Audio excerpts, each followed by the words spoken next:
49'da салынған. 49'да салынған деп еститін тұғым. Сталиннің кезінде салынған деп айтады. Үйді жазып қойған ма неде? Платина. Ей жан, осы көпір жауып қойып, талай бекерге анау көпірмен сандалып 3 шақырым ба қанша өзі ана көпірге дейін Тасбөгеттен халқына.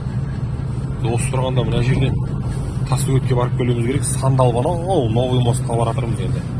Әттеген ай деп қоямыз. Неше жыл болды осыны жауып тұрғанына. Ремонт дейді, білмеймін оны. Неге неғып тұратынын ше. 10 жылдың үстіне шығып кетті, неге бітпейді ремонт екенін қайдам. Бұның үстінде бірде-бір шоқ андай дүдік деп ұрып өтетін. Ана новый көпірдің үсті жалғам білмеймін не істеген, қалай салынған. Мынаның сапасы жақсы, Сталиннің кезінде салынса да. Новый мост білмеймін. Гүрс ұрып өтесің үстіне өткенде.